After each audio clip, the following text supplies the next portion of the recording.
Now, I've been thinking about this introduction a little bit. It's got me a little bit nostalgic. I first met Jordan Maxwell in the San Francisco Bay Area, I think in the late 70s. And I said, my God, the late 70s, that's like 40 some years ago. And yeah, that's what it is. I've been blessed to be able to be getting this incredible esoteric knowledge from Jordan. I've been listening to him, learning from him for over 40 years. He first spoke at the IUFOC at our first Mesquite event, and I believe that was yeah, I think about 92, yeah. So anyway, we go back. We were young then, ladies and gentlemen. Yeah, we both had hair. Oh gosh. This is Jordan's final major public presentation. Jordan had some extraordinary experiences out in the desert, that 92 event. I'm not sure if he's going to talk to us about that today or maybe Saturday. I don't know what his plan is, but if that's not going to be included and you get a chance to catch him in the hallway, ask him to tell you about that. There's some extraordinary things happen with lots of witnesses too. Lots of witnesses. So we are all blessed because Jordan was given some extraordinary information, some stuff he couldn't reveal until this very week. I'm not going to take any more of his time because he has so much to share with all of us. Please welcome Jordan Maxwell. Thank you. I love you, buddy. Thank you. I love you.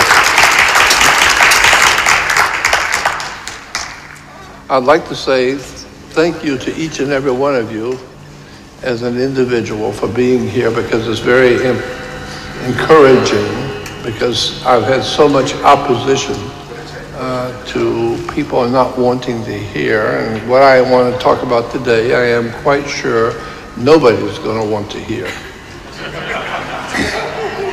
But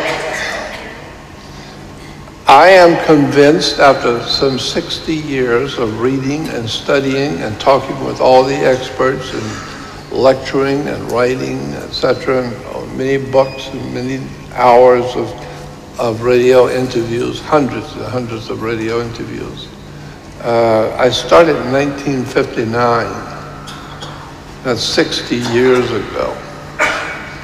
And I realized that the entire world was ignorant and ill-informed, and even as a child, even as a kid, I realized that when you ask adults questions, they have no idea in the world what you're talking about. So they'll give you some blank, pat answer that they normally give, which is their opinion based on what they've heard from other people, which told me that forget asking other adults, well, as a child, anything, because they're not going to know, they're not going to understand what your questions are.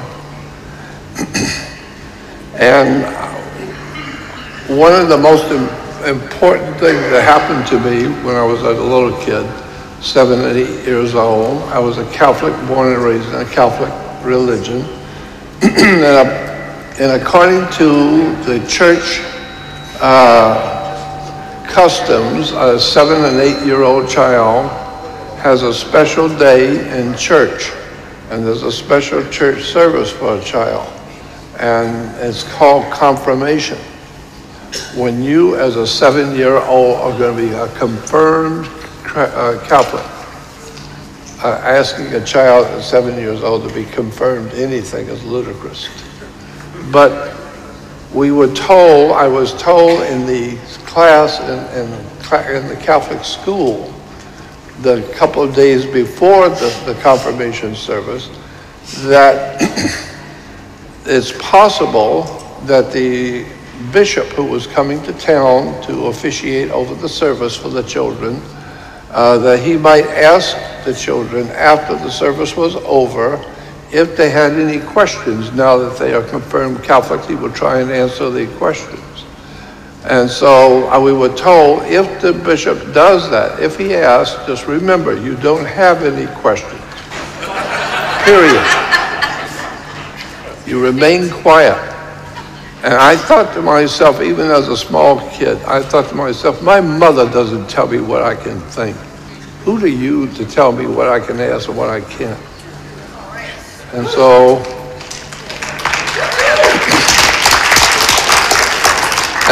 that night after the service was over, sure enough, the bishop asked the children, now that the service is over and you children are now confirmed Catholic, I will try and answer, if I can, I will try and answer any questions you may have. So I stood up because I knew I want everybody in this church to know who's talking. I stood up so everyone could see me. And I said, yes, Bishop, I have a question. I said, my father works with torches, like I'm a welder, and he lets me play with torches on occasions to teach me how dangerous they can be. And I know how important they are. And I said, suppose I had a torch that was burning, and an angel appears to me. If an angel appeared to me, because in the Bible it talks about angels appearing to men. And so suppose an angel appeared to me and I was holding a torch. Could I hit the angel with the torch? Would it hurt him? And he says, no. And I said, why not? And he said, because you can't even see an angel, must burn one. I said, why? I don't understand why not. And he said, because you can't burn a spirit. Spirits there's nothing to burn. You have to have wood, paper, plastic, something that will burn. But the spirit has no body. So there's no way for you to burn a spirit. And I said, well, then why am I concerned about going to hell where my spirit will burn forever if you can't burn a spirit?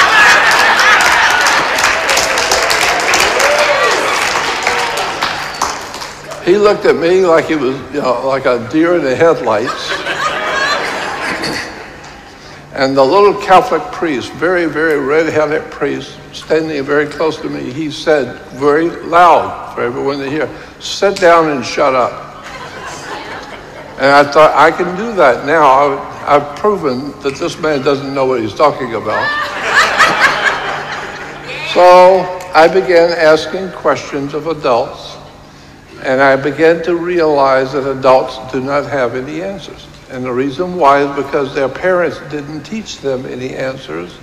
And the reason why the parents didn't know is because their parents didn't teach them. And so what we have is a continual repetition of people being born into this world, coming into the world as a baby, and knowing nothing and understanding nothing. And then they grow up and they have babies and they bring in babies, and more babies are growing up to have more babies. Eventually you'll have 7.5 billion people on the earth who have no idea why they're here, what they're doing, or where they're going, or where they're going to go when they leave here. So I decided that if I want to know, I need to do the research myself and start learning how to think. And being a Catholic, that's something you don't want to let people know you're doing. So to entertain myself, I used to drop Alka-Seltzer in the holy water.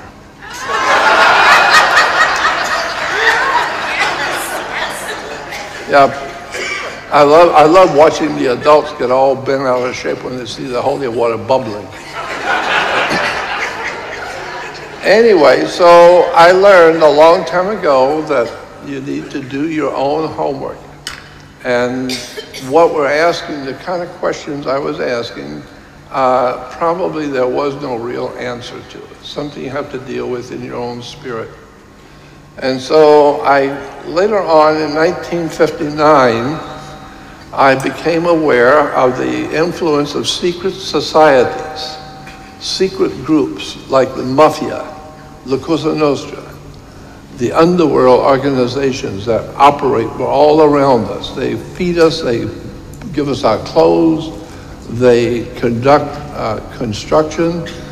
The whole world, especially the world, that kind of world that we live in, is really run by organized crime. And in my opinion, the most criminal organization that's ever existed on the face of the earth, in my opinion, after 60 years of inquiring, I am totally sure it is the Vatican. The Vatican is the most incredible, corrupt, dirtiest governmental system on the earth. And it has impacted America, it's impacted our country and our government, and it's an incredible story. So I set for myself the goal of studying as much as I could every day about the secret societies that run the world. And that started in 1959. Later on, after a few years, I came across a man named Anthony Hilder. And Anthony Hilder was a very big name in Hollywood at the time. And he had produced a series of records, 33 and a third records, all three of them. And it was called Illuminati. And in it, he had another man named Myron Fagan explain how the Illuminati secret societies operate in the world today. And it was the most incredible subject I have ever heard, most outrageous lecture I've ever heard. If you would like to hear it, it's on my website. I have a copy of it. I put it on my website. My website is Jordan Maxwell Show, S-H-O-W. You have to add the word show, jordanmaxwellshow.com. And when you go on jordanmaxwellshow.com, you will see an advertisement, a little flyer, talking about Jordan Maxwell Research website. So you have to join the research website. And the reason why you have to join it is because I have lawyer friends who have told me, if you're going to tell the public things which you better be careful when you talk in public about, then you had better put it on a private website so that people have to join, which shows they want to hear. Because my lawyer friends told me, if you go to a restaurant and there's about 10 or 15 people with you, and you're sitting in the back of the restaurant with your group of people, whatever, at that dinner table, you can say anything you want about anybody. Call them any name you please, say anything you please about anybody. That's if your friends will accept it.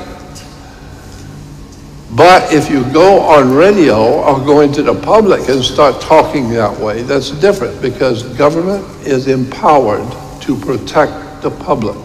Therefore, if you're using terms and words and saying things about people that was very offensive, government can come in and ultimately shut you down, because they're protecting the public from hearing the truth or what you feel. And so I became fascinated with this subject of the Illuminati, and like I said, if you go on my website, Jordan Maxwell Show, and go to my Jordan Maxwell Research website, that's a private website and you have to join it.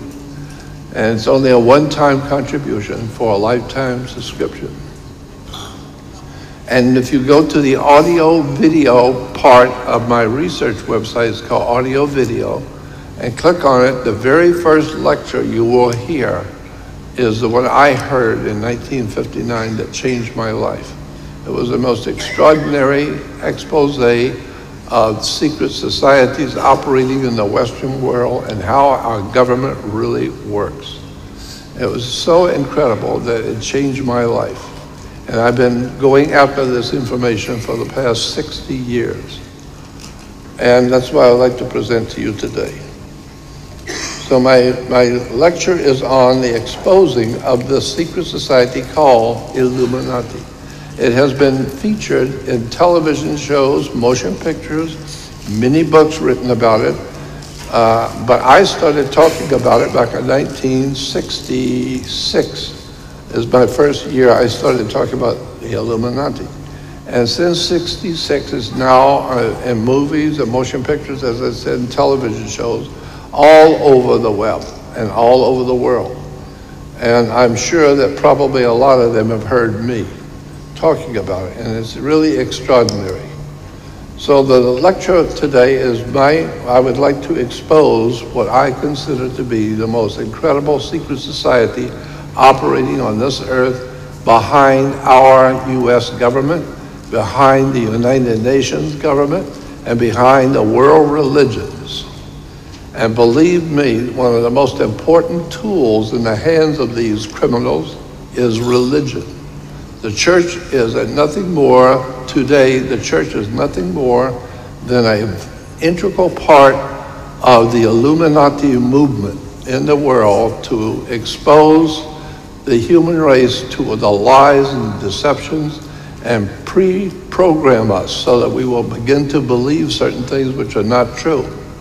And one of the things that we believe is not true is that Jesus will be coming back to save us. There was no Jesus. Never existed. In my opinion, never existed. And it's going to be very difficult for anyone to come back when we're told that Jesus will be coming back in his coming, second coming.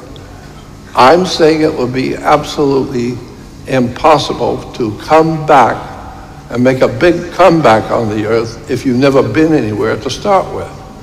And so I don't believe he's coming back because I believe he was never here to start with. And I think there's enough information out there now that most people around the world are beginning to look at the hard evidence for the beginning of Christianity and where it came from and who financed the church and who set this whole operation up in the Western world. I believe this group, the secret society of what we call the Illuminati, are the people who gave us Judaism, Christianity, and Islam. The most extraordinary religion on the face of the earth, I believe, is Judaism, because Christianity is just worshiping the sun, as mankind's been doing for thousands of years. But Judaism is the most incredible religion based on what I would call the smorgasbord concept. You go through and you pick what you want from here and pick this and you pick that and you like this and you don't like that. And after you pick all the things you like, you put it together and it's called Judaism. But it changes every 1,000 years. Every 500 or 600 years, Judaism completely changes. They start picking new things and then they add to what they already have. And so today, we finally end up with a religion that's dominating the world called Judaism. And Judaism is without a doubt the most eclectic, off-the-wall, strange religion based on Babylonian, Sumerian scriptures and all kinds of devil worship and demonism, child sacrifice, pornography, all kinds of stuff that most people have no idea in the world what the words mean and what the symbols mean. If you study theology and religion, you will find out that what we have today in our world that we're being led by and our destiny is being guided by our understanding of theology and religion. And those religions have been dreamt up by very bright people who are very smart, very clever. And they have put together a story that will knock you out, a beautiful story. But the problem is, the Bible is the greatest story ever told. The problem is, it's just a story. And once you understand where it came from and what is being said, it will extraordinarily impact your life. Because the whole of Christianity and Judaism and Islam is based on two things: the power of the sun and sex, period. Sex is the basis for Christianity, Judaism, and Islam. It's a very powerful force in the world, sex. And it has given us three of the major religions of the world. And most people are totally unaware of all the symbols that are right in front of you. And it's really quite a story. I mean, in order to be a clergyman in the Christian religion, you have to go to a seminary.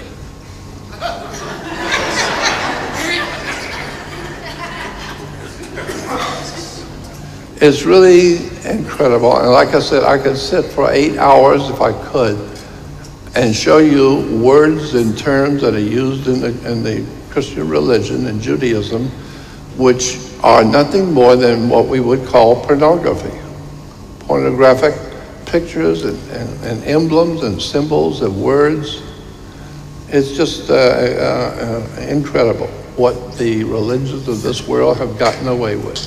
So, in order to explain the Illuminati, the Bible says in the New Testament, Ephesians 6:12, the Apostle Paul wrote about 4/5, I would say 2/3 of the New Testament was written by one man, Saul of Tarsus, the one that is in the Bible called the Apostle Paul. But the Apostle Paul, who wrote 2/3 of the Christian scriptures, was not a Christian. He was a Greek Gnostic. He was a Gnostic, has nothing to do with Christianity. And when you understand the Gnostic tradition, then you can understand the New Testament. It's an encoded message, an encoded story that you have never been told about, and is presented in such a way to look like it's history of a religion that had happened. In point of fact, no, it's not a religious history. It's a Gnostic traditional story. And so the Apostle Paul, the Gnostic, wrote in the New Testament, Ephesians 6:12, he said, for we wrestle not against flesh and blood, but against principalities and against powers, against the rulers of the darkness of this world, against spiritual wickedness in high places. When I heard a lecturer talk about this once, it caught my attention. When the speaker said, go back and read what it just said. We have a war not against flesh and blood, but against principalities, against powers, and against the rulers of darkness, which implication is that the ignorance of this world, totally ignorance of this world, is being ruled over. Somebody knows what they're doing, and they're misleading us purposely. So the rulers of this world of darkness implies that there is a secret group of people in the world that know better, and they know exactly what's going on. They know the history of this earth, they know the history of mankind, and they are purposely misleading the human race to believe religious ideas which have nothing to do with the reality of the world we live in. So, books like Conspiracy Against God and Man, the study of the beginnings and the early history of the Great Conspiracy. This is what I choose to call this subject, the Great Conspiracy against the human race. Woodrow Wilson, the 33rd president, I think he was, of the United States, said, since I entered politics, I have chiefly had men's views confided to me privately. Some of the biggest men in the United States in the field of commerce and manufacture are afraid of something. They know that there is a power somewhere, so organized, so subtle, so watchful, and so interlocked, so complete and so pervasive, that they had better not speak above a breath when they speak in condemnation of it. What the president is saying is that people who run this planet, the guys at the top, know that there is a very powerful secret criminal organization, like in your mind, like the mafia, like La Cosa Nostra, secret societies. And they are very dangerous and deadly. If you know about them, you need to keep your mouth shut. And I can tell you some stories you would not believe about the underworld. John Kennedy said, there's a plot in this country to enslave every man, woman, and child. Before I leave this high and noble office, I intend to expose this plot. Yeah, this was 7 days before somebody exposed him to a plot. He was assassinated. The President of the United States was killed in public, and nobody went to prison. No one went to jail. It was all washed over, and nobody cares. It's over and done. He's dead and gone. Somebody killed the president and got away with murder.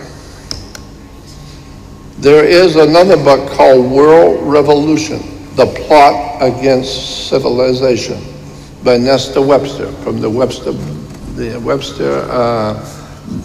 dictionary family. She was very, very bright and very incredibly smart. And she wrote a book called World Revolution, The Plot Against Civilization. Here is a picture that is exactly, in my mind, a picture from the World Revolutionary Movement. It's called the WRM, World Revolution Movement. And it's a secret society of criminals who run banks, insurance companies, governmental systems, advisors to government. And I've known some of them personally, and I've learned some of this from the people I've known personally.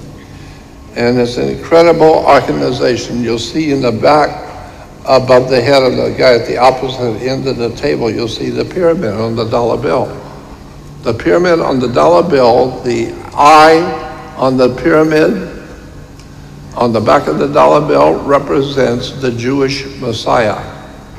The Messiah in Judaism, the one who is to come, the Messiah, is a word that is used in the ancient Greek and the Hebrew religion for a triangle with an eye on top of a pyramid. Many people do not know that. Many Jews have no idea in the world what that eye on the pyramid represents. It's their Messiah. And the same word in the ancient Greek is used in the New Testament for Jesus. Jesus is referred to as the chief cornerstone, which is in the ancient Greek language means a triangle on top of a pyramid with an eye. So that pyramid on the dollar bill represents the human family, the whole human race. And that triangle at the top represents the Messiah, the highest intellect and the highest spiritual presence in the universe that mankind is building up to. We're all hopefully climbing up the pyramid of knowledge and wisdom to be able to reach up and touch the Messiah, to reach up and touch Jesus, the greatest knowledge that we could possibly have coming from God, because it's an eye in the pyramid. The eye is, of course, the sun. Anyway, here in the 11th report is called the Senate Investigating Committee on Education. It's the California legislature. This is a California state document. And as you will see, it's published by the Senate of the state of California. This was back in 1953, the regular session. It says, since many intelligent persons, even in high official positions, do not appear to have acquainted themselves with the real nature and the seriousness of communism, it is perhaps appropriate to give briefly some really informative and authentic data concerning communism. Goes on to say communism and Russia are by no means synonymous. Russia merely occupies the unfortunate position of being communism's first victim. Communism is synonymous with world revolution and seeks the destruction of all nations, private property, and all political and civil liberties. And this is what we want to talk about today. So-called, the next page in the California Senate report says, so-called communism, modern communism, is apparently the same hypocritical and deadly world conspiracy to destroy civilization that was founded by the secret order of the Illuminati of Bavaria on May 1st, 1776. and that raised its hoary head in our colonies here at the critical periods before the adoption of our federal Constitution. See the book World Revolution by Nesta Webster. The World Revolution conspiracy appears to have been a well-organized and a continuing plot, and ever on the alert to take advantage of every opportunity presenting itself or that the conspirators could create. It goes on to say it is significant in this connection that as early as 1783, when unsettled conditions and dissatisfaction in some quarters had arisen in the American colonies, subversive anonymous sermons were circulated among the colonial army to incite dissatisfaction and rebellion. George Washington immediately called the army together, and in addressing them, he used this significant language.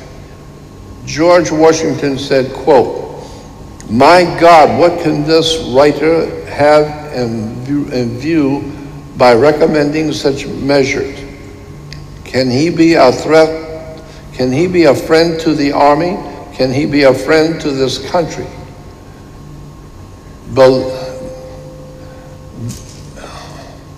Can he be a friend to this country?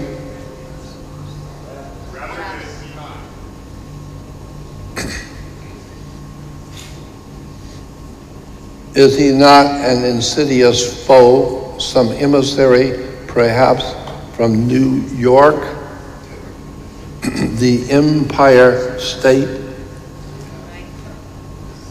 plotting the ruin of both?" And then he goes on to say in the bottom paragraph, the state of California goes on to say, "It is plain that Washington believed that the center of the secret conspiracy, so far as this country was concerned, to be located in New York, and felt it to be his duty to make such a direct comment." So George Washington is saying there's some emissaries from New York who are plotting the ruin of our baby country, of our new country, from New York. Yeah, the Communist Party of the New York State. New York has been, whether the center of this conspiracy, so far as this country is concerned, has continued to use New York as its base up to the present time.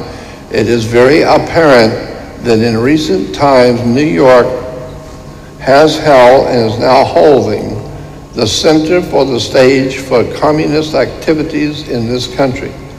So we now see that the second paragraph goes on to say the recognition of May 1st, 1776 as the founding date of this world revolution conspiracy is not so difficult to understand when in recent times the rioting and bloodshed on a worldwide scale is all over the world on May Day. May Day. May Day is a revolutionary day to celebrate the founding of the world revolution conspiracy to overthrow governments of the world. I have been told by people who worked at Area 51, what are you talking about when you say Area 51? May Day is 5/1. January, February, March, April, May. May Day is 5/1. Area 51 is the revolutionary movements are there in Area 51, providing the research and the development of all the communistic activities going on in the Western world. Area 51 is a hotbed for otherworld research, otherworld life forms. I know that I've seen them myself, and so I know there's a connection between, ultimately, one day we will see the connection between the extraterrestrial presence in our universe and the World Communist Movement and the World Nazi Movement. They are being led by spirits.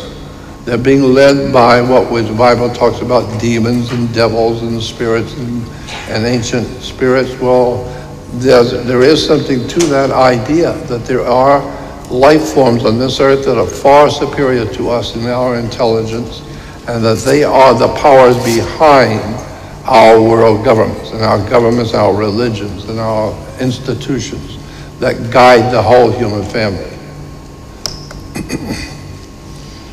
It talks about, maybe Johnny, you could read this. Okay, can they turn my mic on? We have the audio? In issuing this manifesto, the communist conspirators evidently believed the time had arrived when, with the aid of ignorant victims, a worldwide takeover could be accomplished. But there were not enough ignorant victims then, and the expected coup failed. And it quotes, "The communist conspirators thereupon conceived the plan for the future of supplementing the long-established secret conspiracy in existence since May 1st, 1776, with an unremitting public campaign for victims among the ignorant of all nations. And in an attempt to hide from view the underlying hypocritical conspiracy existing since May 1st, 1776, it was decided that, in such public campaign, the Manifesto of 1848 should be heralded as the founding date of communism, and Karl Marx falsely proclaimed it as its author." Right. Again, we go back to the book, Conspiracy Against God and Man. It says, regarding these same secret and powerful forces, Benjamin Disraeli, who was the first Jewish Prime Minister of the British Empire, Benjamin Disraeli, the English statesman, gave testimony in the British House of Commons in July of 1856. And on that occasion, he said, "There is in Italy a power which we seldom mention in this house. I mean the secret societies in Italy. It is useless to deny, because it's impossible to conceal, that a great part of Europe and the whole of Italy, France, and a great portion of Germany, not to say nothing about the other countries, is covered with the network of these secret societies, just as the surfaces of the earth is now being covered with railroads." So he's talking about this government was moved to make the following statement. This person was moved to make the following statement. The government of the present day have to deal not merely with other governments, with emperors and kings and ministers, but also the secret societies which have everywhere their unscrupulous agents, and can at the last moment upset all the government's plans. We go to another book written by Nestor Webster called Secret Societies and Subversive Movements. On chapter 12 talks about the secret societies that operate in England. And here, the first page on secret societies in England, we see it is in the opinion of the initiate who belonged for years to the Stella Matritina, which was a very ancient cult, religious cult in England. And this lady who was a member of this ancient cult was being interviewed by Nestor Webster. And she said, in the opinion of this initiate who belonged for years to the Stella Matritina, the dynamic force employed as Kundalini is simply an electromagnetic force of which sex force is a part. The sex force is a part on which the adepts know how to play. They're playing with it in television and everywhere today. And the unseen hand behind all of the seeming spiritism of these orders is a system of very subtle and cunning hypnotism and suggestion. Then she goes on to say, she's being interviewed by Nestor Webster, and the bottom is another quote from this lady. She said, I have been convinced that we, as an order, Stella Matritina of England, have come under the power of some very evil order, occult order, profoundly versed in science, both occult and otherwise. Though not infallible, their methods being black magic, that is to say electromagnetic power, hypnotism, and powerful suggestion. She goes on to say, we are convinced that their order, Stella Matritina, is being controlled by some kind of a sun order, after the nature of the Illuminati, if not by that order itself. Some kind of a sun order? That's an interesting term. In order to understand the world crises today, we need to go back 4,400 years ago to the Mesopotamian sun worship. Later became the Aton worship of ancient Egypt. And this is where the real story begins. Aton worship is the problem we are facing today on the earth all over the world. There is a very powerful secret society that we loosely call Illuminati. But what they are doing is they're using the occult mystical powers of ancient Egypt, and they call it Aton, A-T-O-N, Aton worship. Aton worship is the worship of the god of the sun in Egypt. The sun god was called Aton, A-T-O-N. Aton became Aten, and Aten became the sun god of Egypt. And so the Aton worship in ancient Egypt is what's dominating us today. Here is a picture of Aton, the sun god, in the ancient Egyptian system. The Aton was a very powerful secret society sun god, and the sun illuminates the human world. And so when the sun brings light into the world, we say they are enlightened, or Illuminati. They are illuminated. Highly intelligent secret societies knowing things in science and occultism and mysticism and war and technologies that we humans know nothing about. But these people at the top of the world who are running our world for us, they are Aton worshipers. Now in Hebrew, the word for God is Yahweh. Yahweh, Y-A-H-W-E-H, is the God of Israel, whose name was revealed to Moses as 4 letters called the Tetragrammaton. If there are any Jews here, you will know Tetragrammaton is a name which Israel allows anybody to use the name Tetragrammaton to represent God of Israel. But you cannot use his name. You can only use a term which is associated with his name. And that term is Tetragrammaton. Tetragrammaton in the New Testament, names and titles of God in the New Testament. And the word testament and the word Tetragrammaton is the name of God of Israel called Tetragrammaton. Tetra means 4. Gram, G-R-A-M-M, means letters. Well, you'll see there are 4 Hebrew letters inside the sun burst. And so the Jews are worshiping what we call the Tetragram Aton, because the Aton was the Egyptian sun god. So therefore, this would explain all the mysticism going on in secret societies, in government, and all of the incredible betrayal of the human race, because we have Jews which are worshiping the Aton. And this Aton worship is all part of government, of religion, churches, synagogues. All over the world, the Aton is a dark force of world criminality. And it's 4 letters worshiping the name of God in Hebrew. So it's called the tetragrammaton. Let's talk about the sun itself as a powerful symbol. Thousands and countless thousands of years ago, the sun was obviously a very powerful symbol to the ancient prehistoric mankind.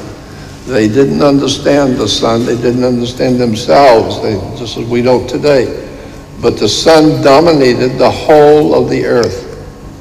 And so about almost 4,500 years later, today the sun symbol still dominates the world of mankind in every respect. So we see that the rising sun over the mountains is a very powerful picture in the minds of ancient peoples, because it represented the coming back of life, because it gets very dark at night and very cold and frightening, and it's only until God's Son comes and he returns. And so the question has to be asked, who owns the sun? Well, obviously nobody on the earth owns the sun. Well, if the sun is owned by someone, who would it be? And then you say, well, if you're philosophical about the question, or if you're inclined to be religious, you could say that God owns the sun. So therefore, God's Son is the light of the world. That's what we say about Jesus. God's Son is the light of the world. No, S-U-N is the light of the world. And God's Son is our risen Savior. Why? Because every morning about 5:30 he rises. And the sun is your Savior. Watch what's going to happen to the human race if the sun is ever gone. If the sun doesn't come up, we're dead in 3 weeks. So therefore, God's Son is the light of the world, and he is our risen Savior. And it's an incredible story about how Christianity was built up by the Illuminati and given to us when we were children, and we didn't realize that the Vatican was actually the center for organized crime. I don't know if I said this at the beginning, but the Holy Father in Rome is referred to as the Holy Father. And the Holy Father is the Holy Father because he represents God. He's the original Godfather. And so that's where we get Mafia, La Cosa Nostra, Our Thing, the secret societies in Italy, basically because the Roman Catholic Church is the answer to all the connections with organized crime around the world. The sun has always symbolized not only the light for mankind to see his way each day, but more importantly, intellectual and spiritual enlightenment of the inner soul or mind of mankind. So that's why we say, oh, it just dawned on me what you were saying. It just dawned on me. What do you mean dawned on you? It means that the sun, the light of the sun, just came into your dark, ignorant, ill-informed, and unread mind that you've been stumbling around the world with your darkness in your mind. And someone who is trying to intellectually, spiritually advise you and teach you something, we say, well, that person's brilliant. Well, if he's brilliant and he's trying to tell you how to think and trying to show you where things come from, then you say, oh, it just dawned on me.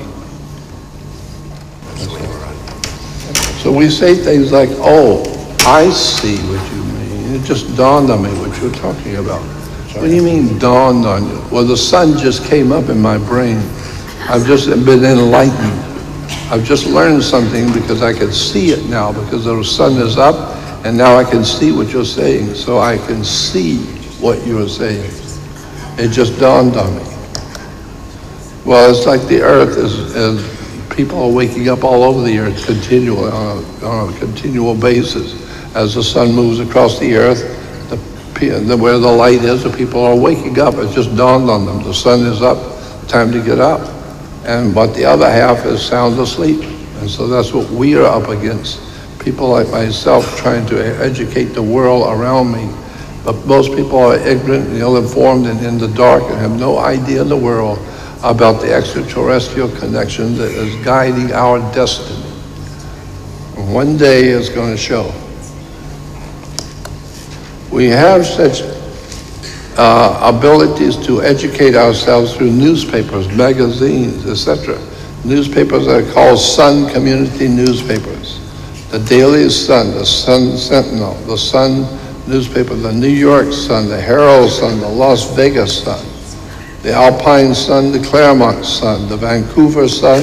These are all newspapers based on the idea that the sun, when it rises, it brings light into the world. And now you can read and understand what's going on with your life. So that's why we have newspapers called the Sun Times. And here you have worldly rulers on the earth who wear a sun disk on their head. We see that in almost all the ancient cultures. The kings and rulers wear the sun disk on their head because they represent the sun god, Aton. But I need to remind you, Aton was a very powerful demonic god. It was not the god of intellectual, spiritual enlightenment. No, it was a very powerful evil god, the Aton. And this is why today our religions of this world and our governmental systems are filled with Aton worship, so that what looks holy on the outside is actually inside filled with dead men's bones. It's filled with all kinds of pornography and violence. It's a very bad story about how we've been deceived into thinking that Christianity represents God. It does not. We have sun helmets that have been used in ceremonies in Central America and South America, people representing themselves as sun gods. And some of the people represent, and you'll always see the sun gods with the sunburst around their head. And Native Americans worshiped the sun itself. And so acknowledging the sun as the basis for God's enlightening the human race so we can see what we're doing each day is obvious. And this idea of a rising sun headdress goes back thousands of years. But for our purpose, we will go back only to the ancient Roman Empire.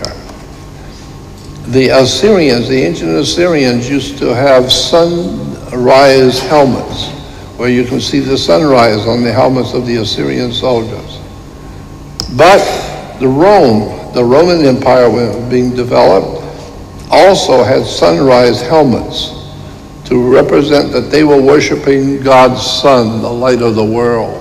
They are the bringers of the new dawn, the bringers of the new sun that will rise.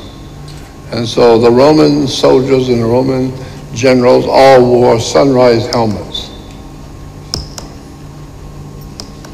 And this is where we get in the Vatican the worship of God's sun, the light of the world. The Vatican is the biggest criminal organization on the face of the earth. You can tell that by how many mafiosi and gangsters would go to Rome and bow on their knees and kiss the ring of the Pope. The idea is you better bow on your knees and kiss the ring of the Pope, because if he decides he doesn't like you anymore, you're dead. You're a dead man walking. And so, in fact, the ancient Romans, in ancient Rome, there was an imperial Roman sun cult. And that's what we want to look at today. The imperial Roman sun cult in Rome, today we refer to it, it's still there, we call it the Vatican. And in the Vatican, you will see the sun as the back of the Vatican as the whole instrumentality of the Roman Catholic Church is based on the sun worship of Aton. Then we talk about the evolution of the imperial cult.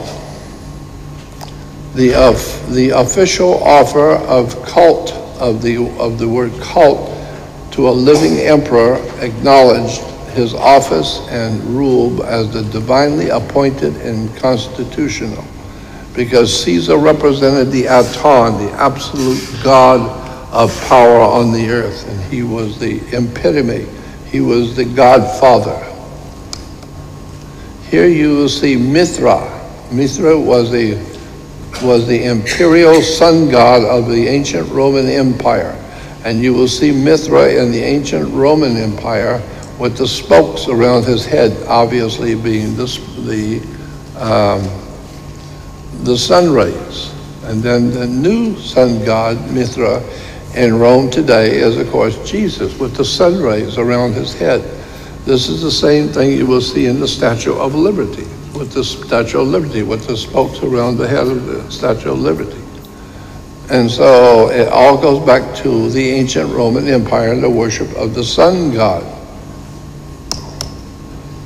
And in this book, one reference book about the ancient sun cult, it talks about the sun cult to the 1st century of Europe, the political background, the establishment of the cult of Solus Invicti, and the dogma being taught, the continuation of the cult of Solus Invicti. Solus Invicti was Solus, the sun, and Invicti means victory. So the sun was always going to be victorious because he dies at night and is gone. And so the prince of darkness comes out. The one we call the devil, he's the prince of darkness. He doesn't come out till it gets dark. And so in the Egyptian system, the god of darkness, the prince of darkness was referred to as Set. And they realized in Egypt that the world does become dark at sunset. So he's the evil sun who is named Set. And so the invincible Mithra was the Solus Invictus, which means he's victorious. Every morning he will rise again. He may have been chased away and died at night, but he will come back and he will rise again. And so he's always going to be our risen Savior. Dios Solus Invicti is the true Roman sun god. Now at this point we need to point out that in all cultures the sun was and still is represented by the eagle. For example, the eagle is a symbol for the rising sun and its glory and power. The strong link between eagles and the sun can be traced back to the ancient times and the ancient empires. The sun was always associated with eagles because the eagles fly high and they have incredible eyes that can see everything. So the ancient people said, well, that's what the sun does. It flies high, they can see everything a man does. So God's watching you. And here we have Caesar. And you will see on his breastplate the sun god, Aton, the sun god. And beneath him is the eagle, which represents the sun god in Rome. In the Second World War, his Benito Mussolini's fascist coin on the left, and on the American side, the U.S. fascist coin on the right. It's almost identical. It's because America is the new Roman Empire. America is the new empire of Rome. Why? Because Caesar, in the history books, it would tell you, if you go back to the history books, every morning Caesar would get up and would, quote, go up on the hill. So we know that the Roman Senate was up on the hill. It was called Capitoline Hill. This is what we have. Every morning the president gets up, he goes up on the hill. What hill? Capitol Hill. That's what it was called in Rome. So therefore, Caesar now is officiating over the empire on Capitol Hill, the Roman Senate. And the president today has to deal with the Senate and on the Hill. So we're talking about the same identical government, because when Caesar left Europe, Caesar took over all of Europe. He wasn't happy with controlling Europe. He wanted Britannia. He wanted the British Empire under his belt. So he sent his troops into England and took over the British Empire. And he set up his government in England to represent the Roman Church, the Roman Vatican, the Roman Church, or the Roman power source in England. And where was that? What city did Caesar use as the center for his powerful government in England? he chose York, England. York, England was where the center for power, Roman power in the British Empire was in York, England. Today we have New York, the Empire State. That's because New York is the state of the new Roman Empire. So the New York is the Empire State. Incredible story about what New York really is and what America really is. We are the Roman Empire. So we see that the eagle is representing the sun, and above the eagle's head on the dollar bill you will see 13 little stars. You see the 13 stars together? What do they make up collectively? Collectively, those 13 stars, you will see they make up the Star of David. The Star of David is above the American eagle's head, and you will see there are 13 arrows on one side of the eagle and 13 leaves and berries, 13 leaves and berries on the other. And there are 9 tail feathers. That's because in world Nazi Freemasonry, and what we call Roman Freemasons, in Roman Freemasonry there is something called the Council of Nine. Supposedly there are 9 men who control the Vatican's secret societies of organized crime. 9 men. And that's why there are 9 tail feathers on the bottom of the eagle, because the tail feathers direct where the eagle can fly to. So the eagle represents the Roman Empire. But there's a problem with eagles. They only have 2 wings. They have a left wing and a right wing. And so today, that's what we have, a left wing and a right wing press, a left wing and a right wing in America. So we see that the eagle is a symbol for the sun. Now comes something interesting now. The rising sun god, Shemesh, is cutting his way through the mountains of the east on his gravestone cuneiform seal showing the major solar deity of the Akkadian dynasty, which ruled in Mesopotamia for about 2350 to 2200 BC. You will see in the middle, inside the round circle of the sun, the sun god Shemesh is rising through the mountains. And on the right-hand side it says the ancient Akkadian sun god Shemesh, which is a Hebrew term for the Aton. They call it, the Jews call him Shemesh, which is the Aton, the sun god. The ancient Akkadian sun god Shemesh is now the Old Testament God of Israel, who today is known as El Shaddai, which basically means the more we change, the more we stay the same. Still worshiping the old Aton in Israel. Here is a better picture of that seal. And you will see the sun god coming up from the mountains. He's coming up between the 2 mountains.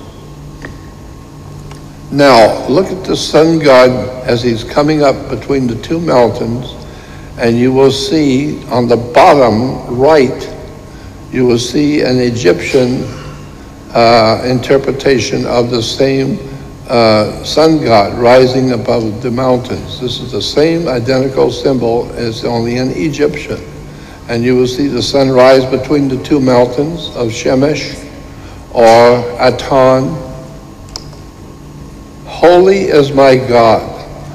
A very ancient world-class symbols of the God of the world rising between 2 mountains is still used in religions today. So we have holy as my God. And this holy is the God Shemesh, who is coming up through the mountains and clawing his way through the mountains and rising. What's interesting though is this idea of the sunrise between 2 mountains. You watch this. First of all, there was a book put out just recently, the last few years, called Fire in the Minds of Men, The Origins of the Revolutionary Movement. The Origins of the Revolution, the World Revolutionary Faith and Movement, by James Billington. James Billington was the chief librarian for the Library of Congress. You don't get any more mainstream than that. And in his book, he said, the history of modern revolutions is the story of people in the grip of ideas and beliefs. In this masterful work, James Billington, whose first book was called The Icon and the Axe, established him as both a formidable scholar and a sparkling storyteller. But in this book called The Fire in the Minds of Men, he traces the course of the revolutionary faith from its earliest origins in occult Freemasonry to the allegedly scientific Marxism of today. So when we talk about scientific Marxism, world communism is actually being carried on by a secret society in Rome, which we call Freemasonry. The Masonic orders are different in every country, but in Rome, Freemasonry is an organized criminal operation, and who has been featured in motion pictures and television shows and documentaries. Now, here at the front of the book, the first of the book, is in the introduction, is a very important comment by James Billington. He said, a recurrent mythic model for revolutionaries, early romantics, young Karl Marx, and the Russians of Lenin's time was Prometheus, who stole fire from the gods for the use of mankind. The Promethean faith of revolutionaries resembles in many respects the general modern belief that science would lead men out of darkness into the light. But there was also a more pointed millennial assumption that, quote, on the new day, the sun that was dawning, the sun would never set. That's a very important term, the new day. You will see it everywhere. So I'm going back to the Promethean faith of revolutionaries resembles in many respects the general modern belief system that science would lead men out of darkness into light, and that there was also a more pointed millennial assumption that on the new day that was dawning, the sun would never set. Early during the French Revolutionary period was born the idea of a solar myth of the revolution, suggesting that the sun was rising on a new world order, on a new era in which the whole world was going to become a world revolutionary movement, and in which darkness would vanish forever. The image became implanted at the level of consciousness that simultaneously interpreted something real and produced a new reality. The new reality that they sought, the French Revolution sought, was radically secular and stringently simple. The ideal was not the balanced complexity of the new American Federation, but the occult simplicity of its great seal on the all-seeing eye atop the pyramid over the words Novus Ordo Seclorum, which is the Latin for New World Order. And that's what the Pope is always talking about, the coming of the New World Order. We should all work toward the New World Order. That's world communism being promoted by the Vatican, financed and organized by the Vatican. Here in New York, you will see Prometheus, who stole fire from the gods and brought it down to earth. The idea is that Prometheus was a god who could go into heaven and hear what the gods of the universe are saying and what they're going to do. And then he would take those secrets from the gods and quietly come down here to the earth and tell us how to form our Illuminati, to control our earth, just like the gods are doing it with our whole creation. And so here in New York's Rockefeller Plaza, you have Prometheus, of course. Rockefellers were the most important financiers of the Communist Party of China. The Communist Party of Russia was financed by the Rockefellers. They put up the money to form the Soviet Union. And so here is Prometheus stealing fire. Here's a close-up picture of Prometheus stealing the fire from the gods. And this is the same fire that you will see on the back of the dime and the Statue of Liberty is holding. The Promethean fire of revolution represents the fire of revolution around the world. Again, the recurrent mythic model for revolutionaries and early romantics, the young Karl Marx and Russians of Lenin's time, was Prometheus. And then I dropped down to where it says, and that the new day that was dawning, the sun would never set. During the French Revolution was born the solar myth of the revolution, suggesting that the upheaval was being caused in France by the solar myth of a world revolution that was coming to the whole earth. And these were the French Grand Orient Temple Masons that were holding this belief and promoting it through the Vatican. Masonic Orders of Fraternity by Manly P. Hall. Manly Hall was a profoundly gifted Masonic master, and he was my dear friend. But in his book called The Masonic Orders of Fraternity, he wrote this: the direct descent of the essential program of the esoteric societies or schools, the direct descent of the essential program of the esoteric schools was entrusted to groups already well conditioned for the work. The guilds, trade unions, similar protective and benevolent societies had been internally strengthened by the introduction of a new kind of learning.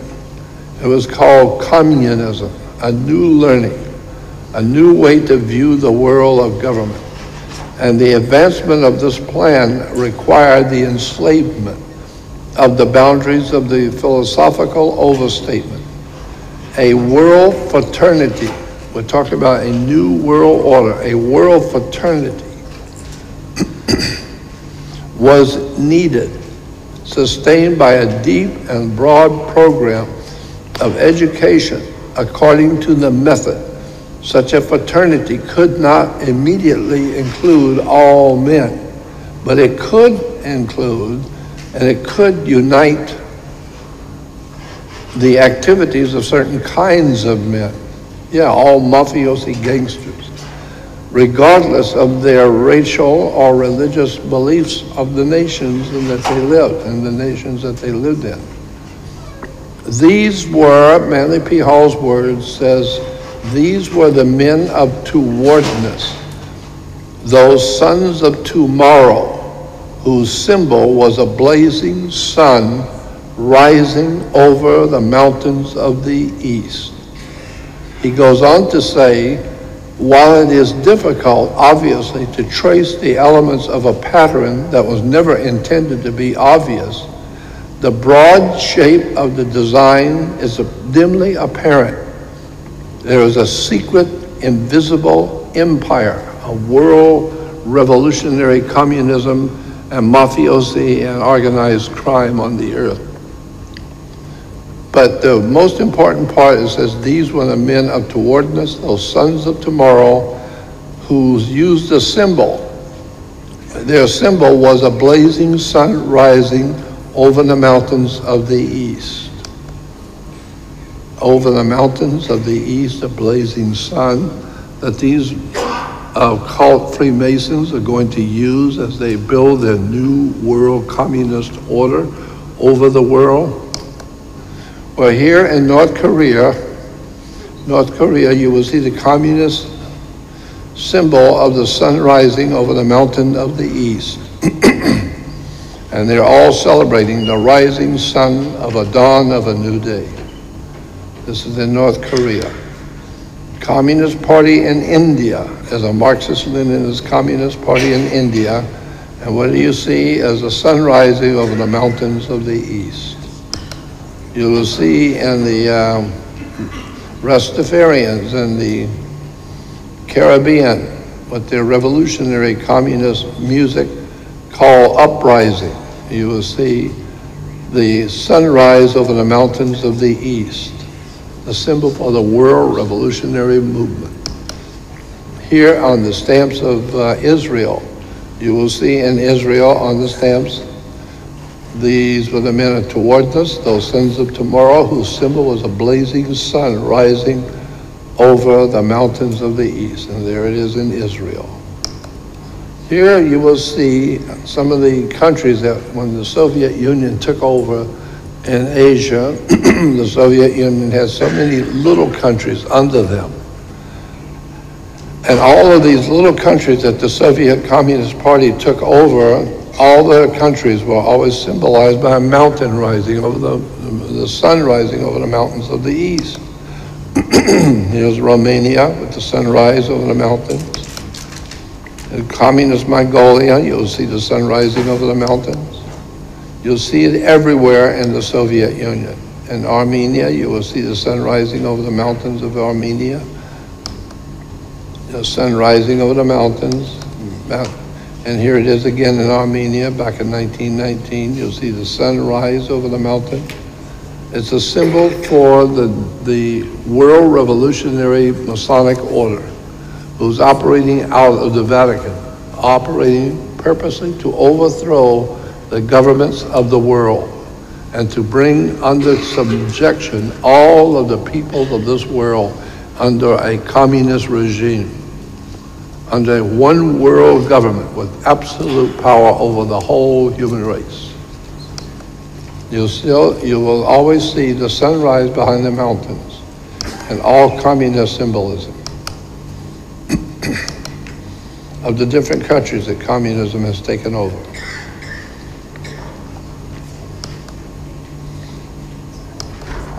And here in Russia, you will see the Russian colors of red, white, and blue. Most people don't know that the new Russian colors, official colors of the Russian Federation is red, white, and blue. And what you see is a sunrise behind the mountains of the east. So we see it everywhere, the concept of the sunrise behind the mountains representing the world revolutionary movement.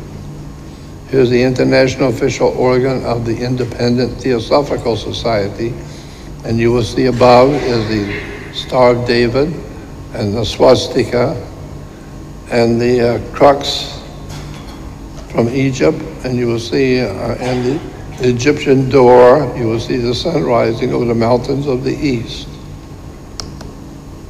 The People's Republic of Japan, you see the sun rising over the mountains of the east. Even in Asia, you will see the same concept. Everywhere you see Bolivia, with the sunrise over the mountains. Masonic Orders of Fraternity again talks about the sun. The symbol was for the blazing sun rising over the mountains of the east. This is important because you have, in the west, you have British Columbia, the sun rising over the mountain. And then on the east coast, you have the District of Columbia. Here you have the state of Arizona. You see the sun rising over the mountains. Here's Nevada. There's Montana. You will see the sunrise over the mountains of the east. Here's Romania with the sunrise. Communist Mongolia. We have the state of Ohio with the sun rising over the mountains of the east. This just shows you how the Illuminati has set up our states and our state governments a long time before your great-grandmother was even born. A long time ago, back in the 1800s, 1700s and 1800s, when America was being founded, all of our states that were being founded by the secret societies of Freemasons out of Rome. The Holy Father, who represents God, he was the Godfather. This is why our country is in the condition it's in today. The state of Arizona, you see the sunrise. Nevada, you'll see the same sunrise. Everywhere you look, the state of Indiana, you'll see the sunrise over the mountains. The Department of the Interior, back in 1849, What do you see but the sun rising over the mountains of the east? Nevada again. Santa Barbara, the city of Santa Barbara, has a sunrise over the mountains of the east. The state of Alaska. And in New York, the symbol for the state of New York is a sun rising over the mountains of the east. Again, you see the same thing in New York and New York City and New York State, Kansas. So, this is a very important symbol of the sun rising over the mountains. Obviously, the idea is to express that the world revolutionary movement called the Illuminati is setting up your world, is setting up your country, is setting up your different states, is setting up your banking institutions, is conducting your wars, is setting up your churches and your religions, and the entire superstructure of Western civilization is being quietly and professionally put together in such a way that you will never know how your government really works. But they are in control, period. And here we have the Arab Federation. You'll see the sunrise behind the mountains of the east with the Arab symbols for the swords. Now here is interesting, here's an interesting side note. This is the old seal that we saw before, Shemesh, the sun god, rising. Look on the bottom, at the bottom right, you will see the Egyptian counterpart. This is the old Assyrian sun god, Shemesh, but you'll see the Egyptian counterpart. You see this symbol? Yeah. Well, here's the sunrise over the mountains on Google. The Egyptian sunrise you will see on the bottom right. Sunrise over the mountains on Google. Sunrise on the mountains in Apple. You have sunrise over the mountains of Microsoft. Sunrise over the mountains in Samsung. Sunrise over the mountains on Twitter. Sunrise over the mountains on Facebook. Sunrise over the mountains. Sunrise over the mountains. This is why all of these different systems are referred to as social networks. Why? Because it's socialism. Socialism is referred to as the USSR. When there was a Soviet Union, it used to be called the USSR. USSR for the Soviet Communist Party was the Union of Soviet Socialist Republics, USSR. Today we don't have socialist republics, we have the whole entire world is now being brought into some kind of a world socialist movement or world communism in which the whole earth is going to be guided by a secret society of Freemasons operating out of Rome. As far back as we can go back in history, we can see it came out of Rome. And the new day that was dawning the sun would never set, the new day. Well, here's the Soviet coat of arms back in 1923. The 1923, when the Soviet Union was being founded, they had the Soviet coat of arms. All countries must have a coat of arms. So back in 1923, we have the Soviet Union. The World Communist Party set up the Soviet Union, and it says in the dictionary, the Soviet coat of arms, left, graphically presents the dawn of a new day for the entire world. I just said that before. The new day is dawning. And so the Soviet coat of arms graphically presents the dawn of a new day. And here we have Hillary Clinton running the dawn of a new day for Hillary Clinton, a Soviet operative in America. And they are the people, B.O., Barack Obama, old B.O., and Clinton. They both are crying about Trump colluding with Russians, when they are themselves Soviet agents operating inside the United States.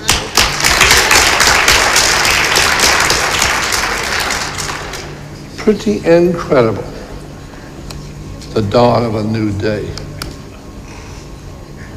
The Communist Party was ecstatic over the 2008 election because they finally got old B.O. into office. Barack Obama, the world famous communist, Marxist-Leninist overthrower of the United States of America. And the people loved it.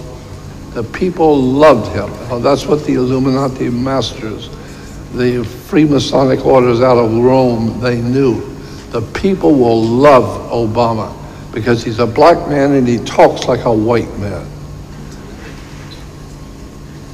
And Hillary Clinton with her dawn of a new day.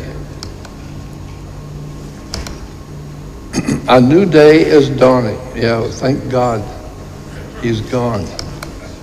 Here we have Mr. Obama's win was announced in Times Square, New York. And all the airhead, dingbat, knuckle-dragging, goofballs, uneducated dingbats are all crying because we've finally got an old Marxist-Leninist communist who's going to bring about a new world order.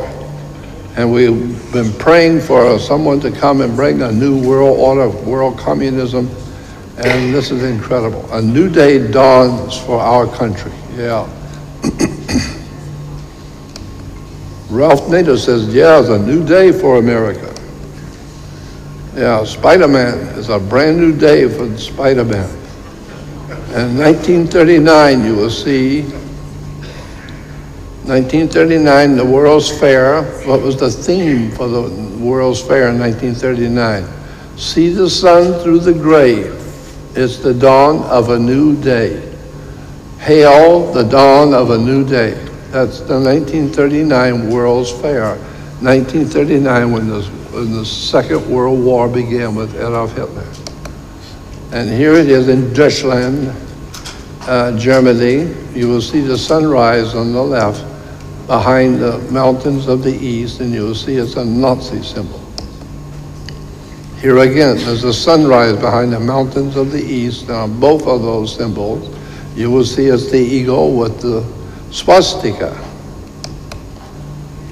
Here is an article from the German magazine, talks about Adolf Hitler, the old Adolf Hitler, the old Marxist-Leninist Soviet communist Nazi Führer, who fed the German people the scam from the Vatican and British BS, and it's worked. It worked for a while. Hitler said Germany can be saved only by the dictatorship of a national will and the determination to take action.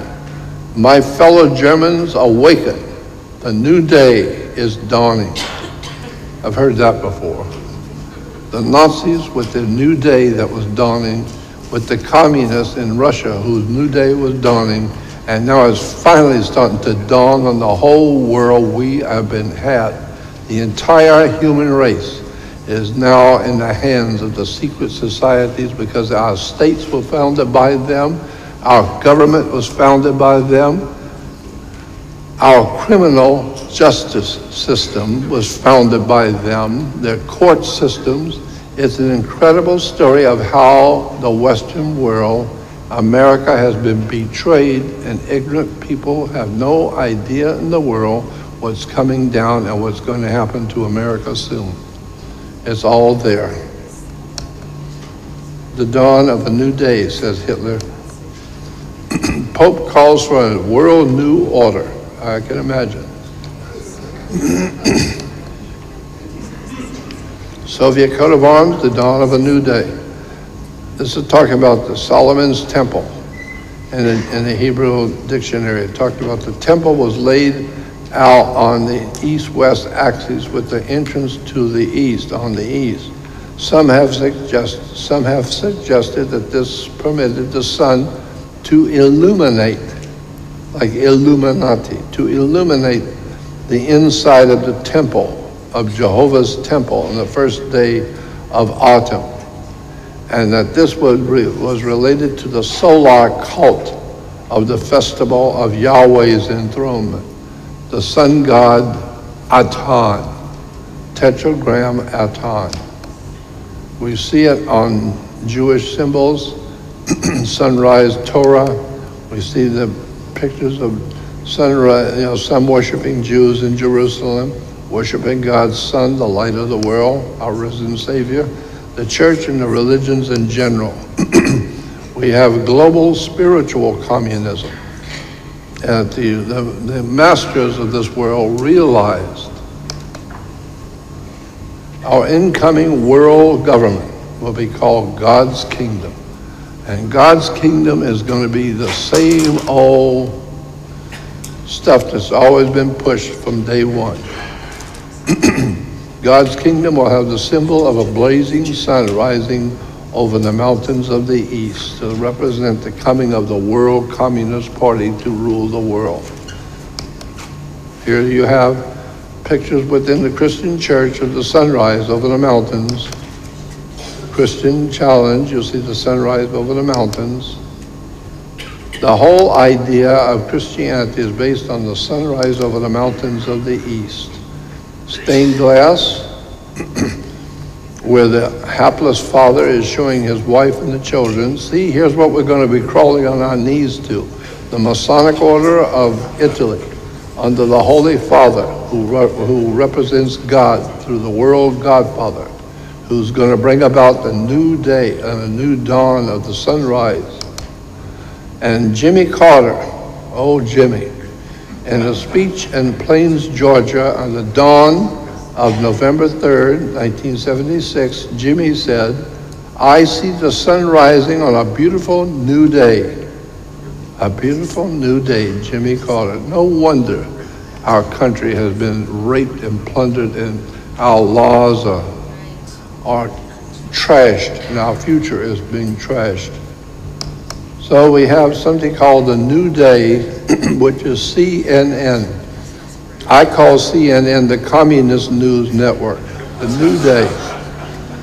And so the New Day is presented in CNN, and what is the inside of? It's inside of a red square. That's what in Russia, they have a red square in the Soviet, and the Soviet government, it's in the red square. And so this whole idea of the dawn of a new day for the entire world is coming about. Nearly a dozen big Republican donors backing different presidential candidates are coming together to help fund an advertising campaign attacking the frontrunner, Donald Trump, who faces sharp criticism from rules this week for his inflammatory comments about Muslims. Matthew David, a spokesman for the group planning this attempt by the Super PAC, calls the New Day for America. And this is where it's going to be supporting the Ohio governor, and this whole new thing about to overthrow the President Trump is being guided by an organization called the New Day for America, the World Communist Movement. Now, Karl Marx, we know, has been called the father of communism. He was the father of nothing. He didn't come up with communism. It was the Illuminati, Freemasons. But here in this article in the encyclopedia, it says Karl Marx said that for society to change into a communistic society, it's going to take a transitional period. It's going to take a little time for us to get the people prepared for accepting a new world order in their government. No more freedom, no more of that bull crap of freedom and liberty and justice for all. That's over. We got a new government coming in, a new world order in which everybody is going to crawl on your knees to the emperor. And you better get yourself in line with the new government. And so Karl Marx said that for a society to change into a communist government, That's why we have old B.O. with the change you can believe in. Yeah, the change is changing from American to a communist new world order.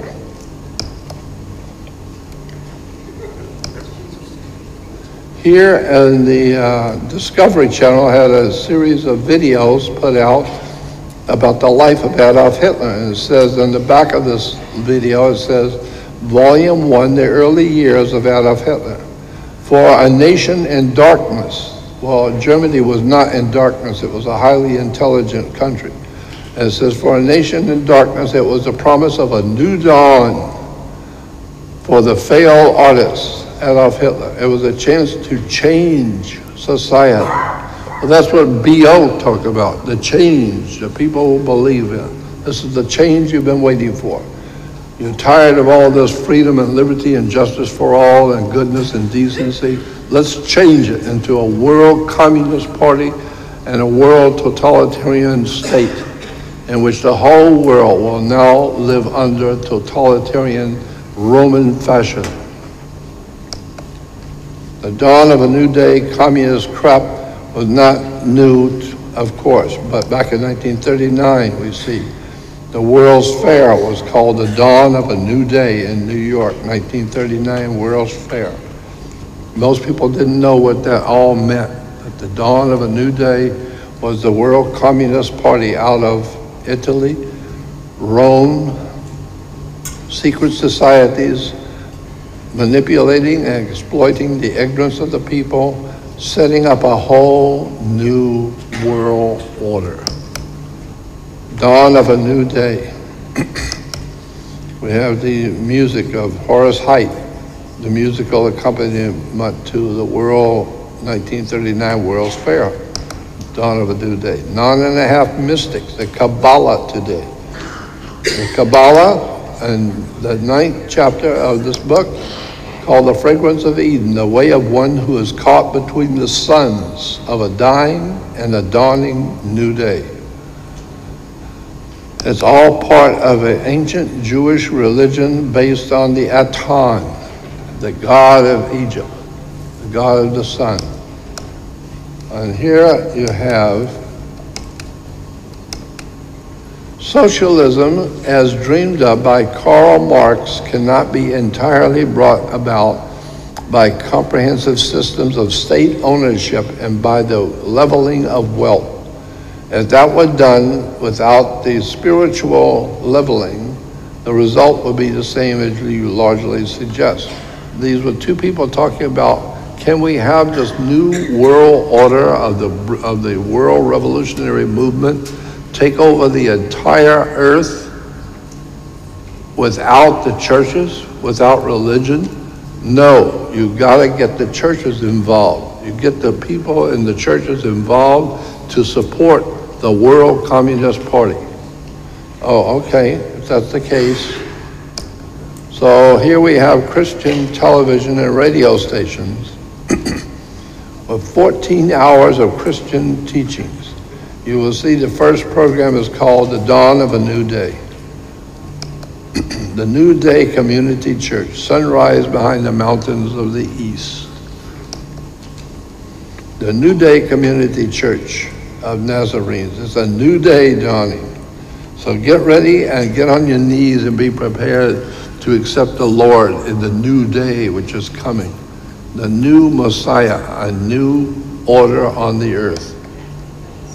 You always see the sunrise behind the mountains of the east. The churches have bought into this stuff big time. It's a new day.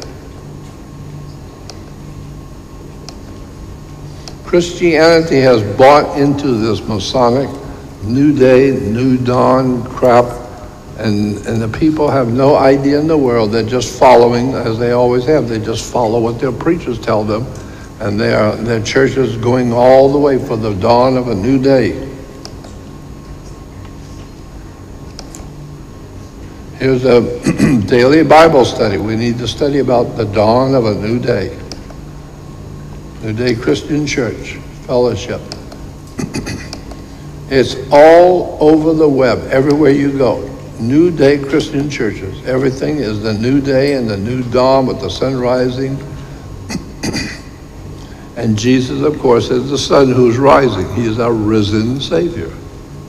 Of course, Jesus is your risen Savior because Jesus represents the sun. And the sun is your risen Savior. If it don't come up tomorrow, we're dead in 3 weeks.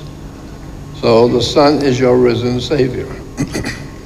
So if you're looking for God and anything spiritual in churches, you might as well forget it. This is one great big Marxist-Leninist communist operation that is now hovering over the entire world. And the people of this world have no idea in the world what this stuff really means and where it actually came from. But it's coming. Now, what's interesting in conclusion,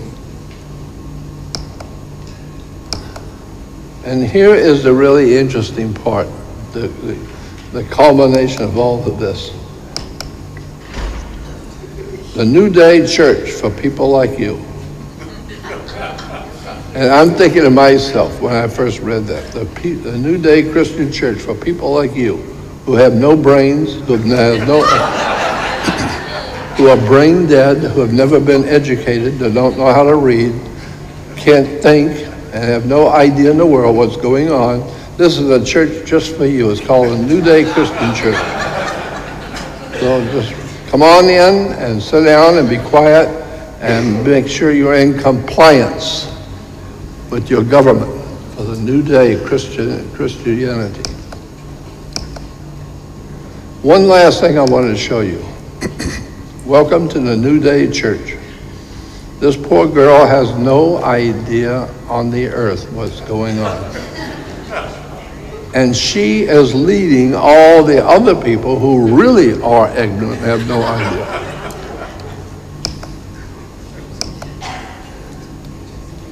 So we can say that the Communist Party, the dawn of a new day for the world of Christianity, is over.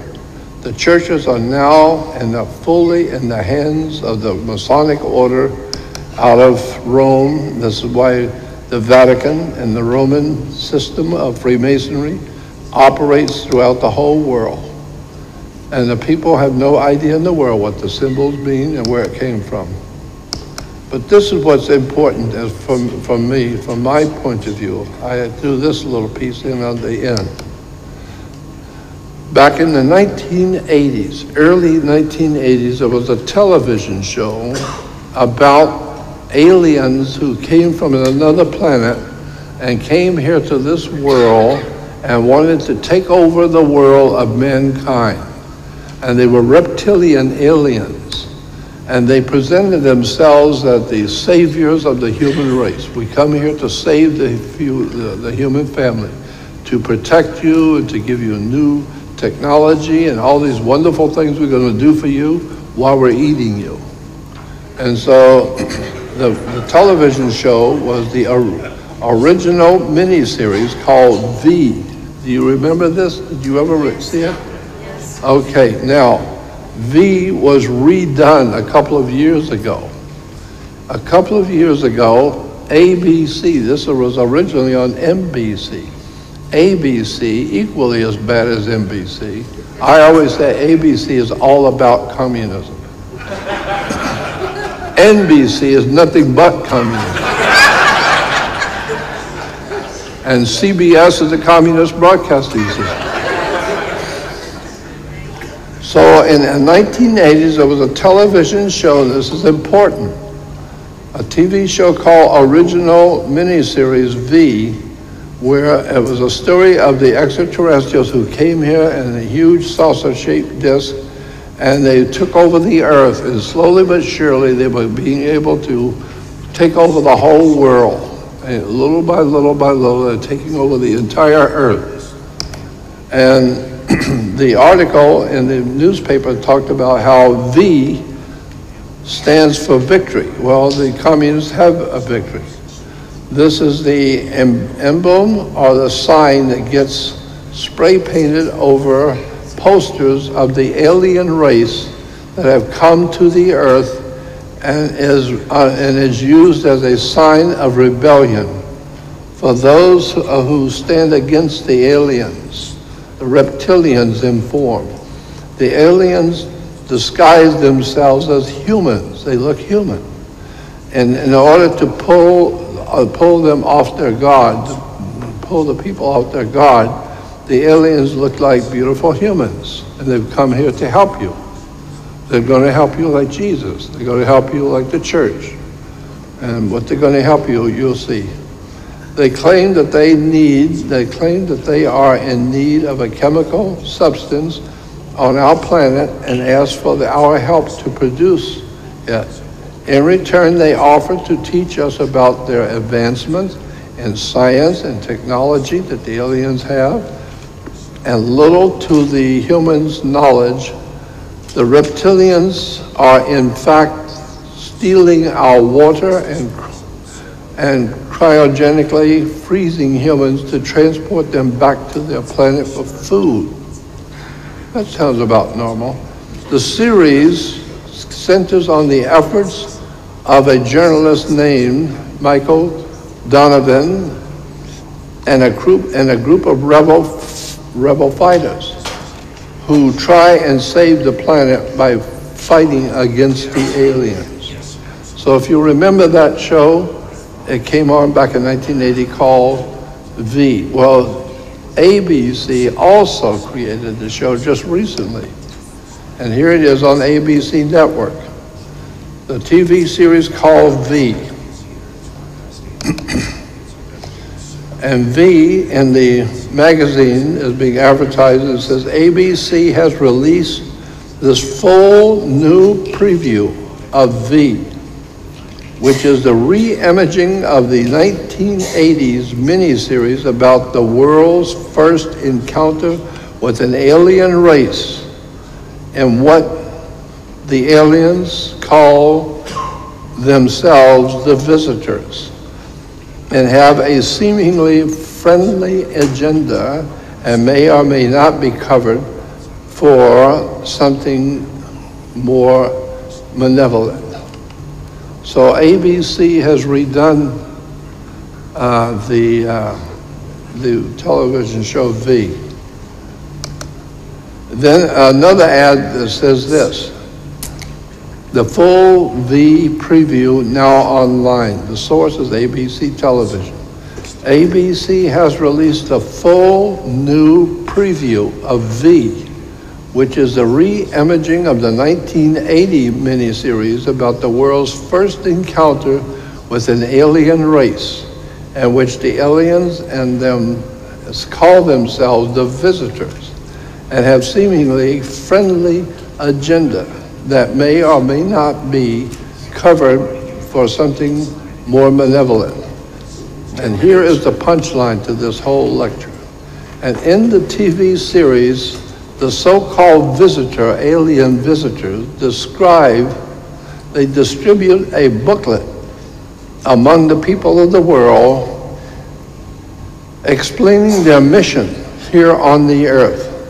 And the TV series, the so-called visitors distribute a booklet explaining their mission here on the earth. I think that's very nice of them to do that, to explain to all the humans on the earth what the alien visitors are going to do. Here is the pamphlet they're distributing from the V television, The Dawn of a New Day.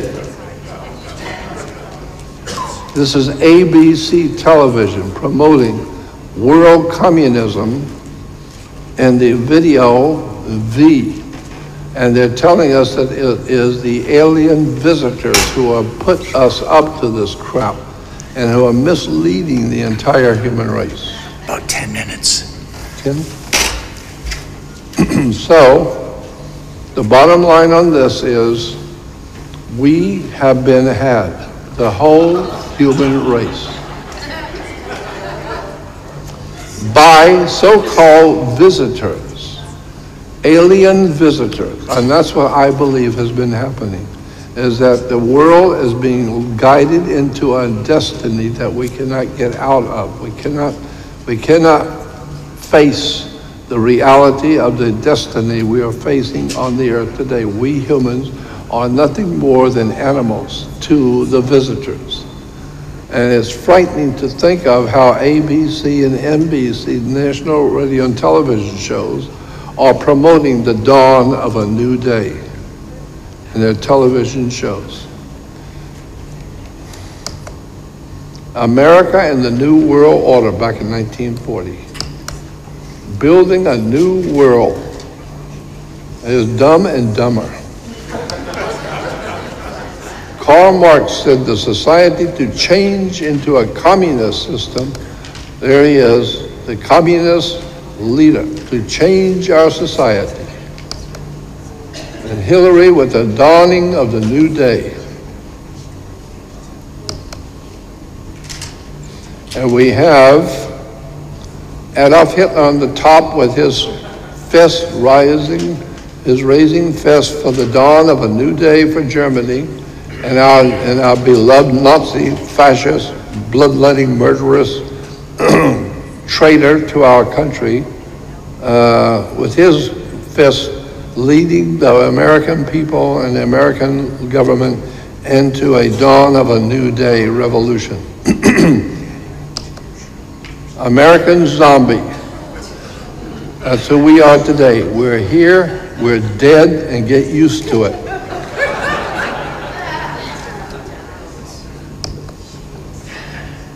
And here is Adolf Hitler giving the communist symbol, the salute for the World Communist Party, and we have Miss, what's her name? Debbie Wasserman Schultz, the head of the Democratic Party.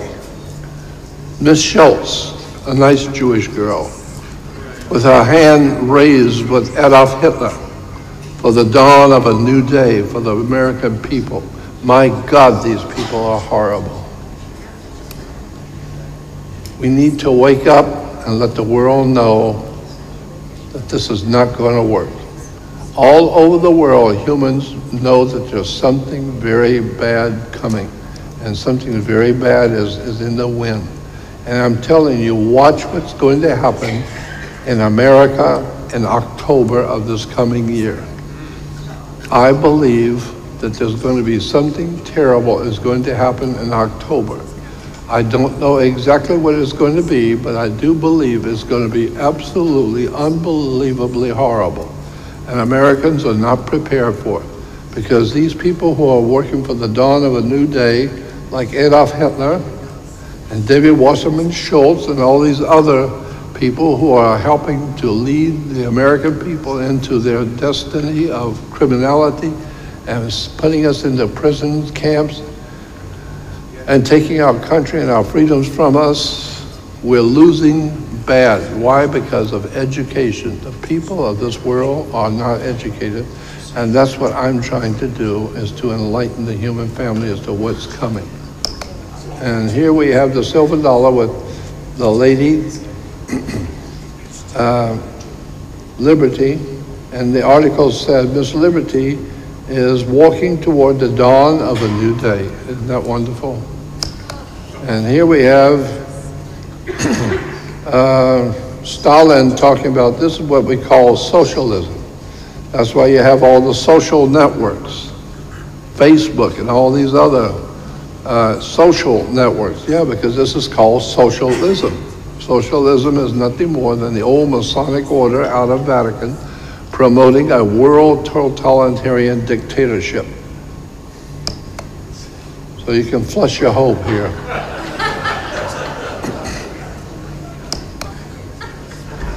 Who is behind the world communist plot to destroy civilization around the world? The guys who are really behind this stuff in the Vatican is a special group, and you need to know who they are. Here they are. They're called the Jesuits. As far as I'm concerned, the Jesuits are the original men in black. The Jesuits are a special priesthood who are designed and promoted and designed to do one thing, and that is to overthrow mankind's governments and bring about a new Vatican, Masonic, new world order in which all nations of this world will crawl on their knees to the Holy Father, who will bring about what we call a new world order out of Rome. This is what we are now dealing with, a group called the Jesuits. Jesuits, purveyors of world violence since 1540. World violence by the Jesuits. The secret plan of the order. Books that I have had in my possession about understanding the secret society of the Jesuits. It's even called the Jesuit conspiracy. Code word Babylon, danger in the Vatican, the sons of Loyola, and their plans for world domination. The Jesuits out of the Vatican.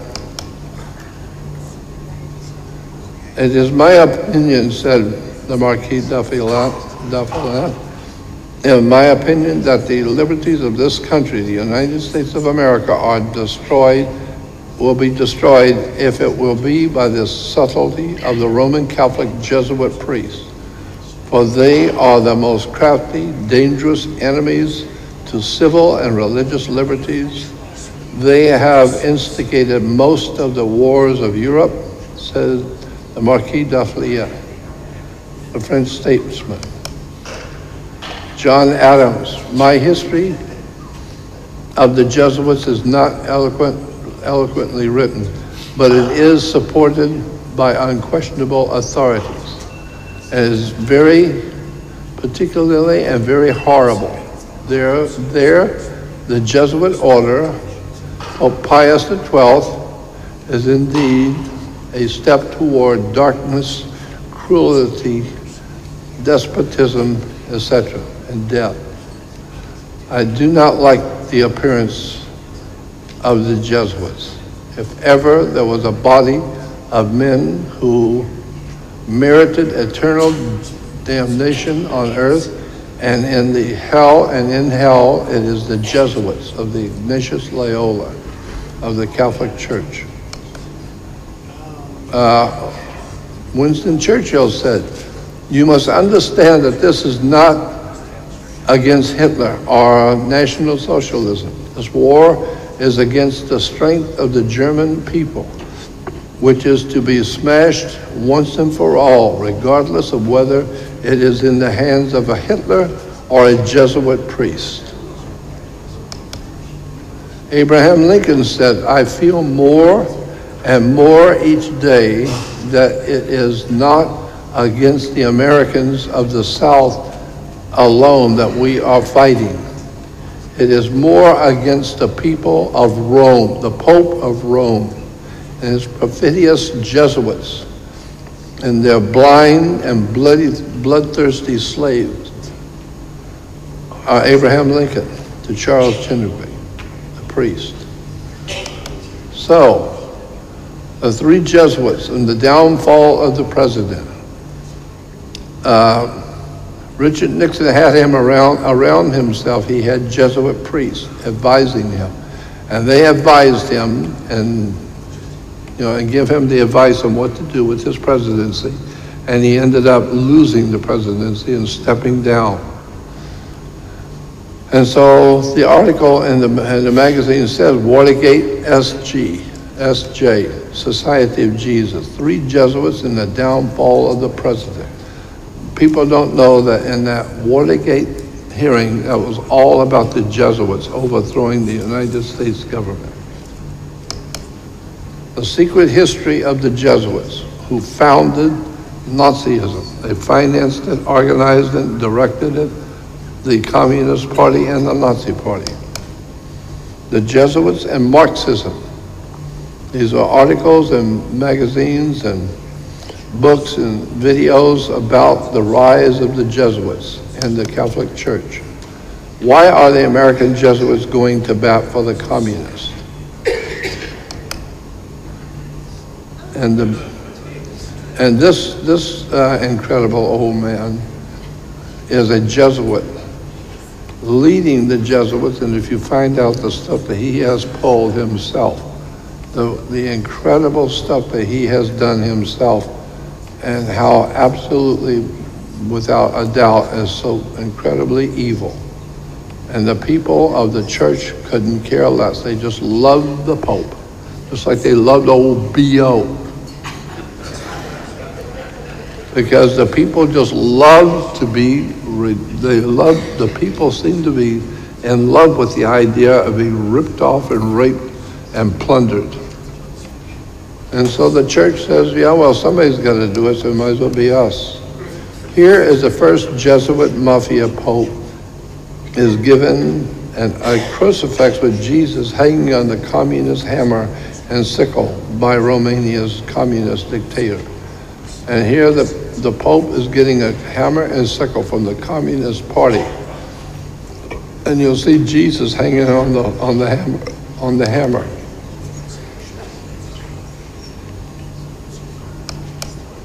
The Jesuits were organized by the religious zealot Ignatius Loyola. They have been identified as the controllers behind the U.S. government. They are themselves merely lieutenants of the cult of Anton.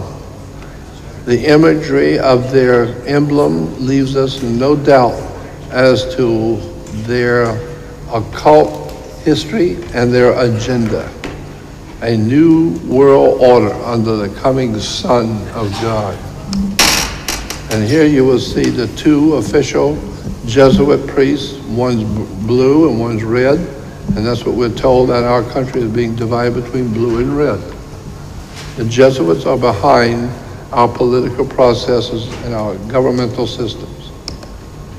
I think that we are being taken over by extraterrestrials. In Europe, they have statues. Incredible. Here's Jesus, blue and red. Jesuit priest, and you'll see Bush on one side and the other dingbat on the other side.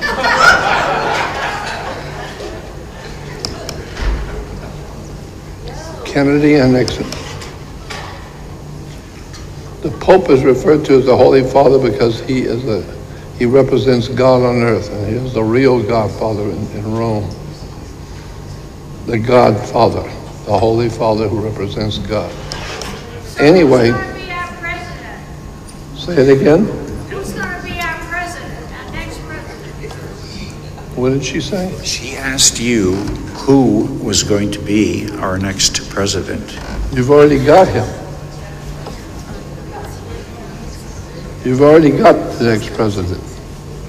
Trump will be the next president. There's no doubt in my mind about that. But it's going to really be very, very difficult because they are planning on some kind of an international movement against Trump. And there's no doubt in my mind about that. He's going to go through some terrible times because they are trying to overthrow him and get him out of office because they know that he knows what's going on and he knows who the enemy is, and they're trying to get rid of him because they know that the next election is going to be really tough. So I believe that we're going to see some terrible things happening soon. And I want to thank you for putting your time, and thank you for listening to me.